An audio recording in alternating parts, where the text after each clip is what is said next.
I'm Elizabeth from LogicWalk. In this lesson, we'll examine what happens when you press the Enter key, also called a carriage return. Please note that we will be using the terms enter and carriage return, also known as CR, interchangeably. Think about typing an email. When you press Enter, your cursor jumps to the start of the next line, even if the current line isn't full. In our simulator, the Enter key uses ASCII value 13. Pressing Enter resets the cursor's X value and increases its Y value by 1. If the cursor is already on the last line, the display scrolls up one row. Let's see how our simulator handles carriage returns with this program. First, I'm going to run the program, then type hi. As I was typing hi, we saw that the computer wrote each corresponding ASCII value into memory cell 8, which the program then copies into memory cell 10, which is part of the display buffer. After each key press, memory cell 27 briefly switches on, then off, triggering the display to print the character and return idle. The printed count rises to 1 and then resets, and the cursor moves to position 20. When I press Enter, the value in memory cell 8 changes to 13 and is copied to memory cell 10.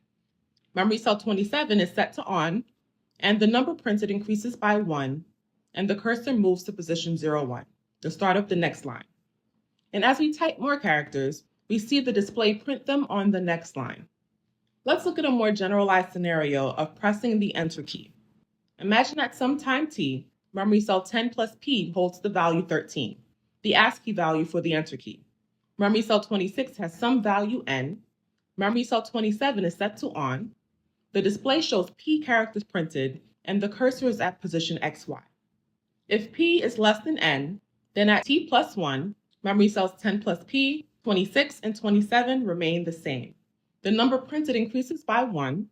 The cursor moves to position 0, y plus 1, the start of the next line. If y was the last row, the display scrolls all rows up by 1, clearing the bottom row. More precisely, if we're at the last row of the matrix, then at time t, memory cell 10 plus p holds the value 13, the ASCII value for the Enter key. Memory cell 26 has some value n. Memory cell 27 is set to on. The display shows p characters printed, and the cursor is at any location in the last row, which we'll call A11. And there is a character c at position CXCY. If p is less than n and cy is greater than 0, then at t plus 1, memory cells 10 plus p, 26, and 27 remain the same. The number printed has some value p plus 1. The cursor will be at position 011, the beginning of the last row in the display matrix.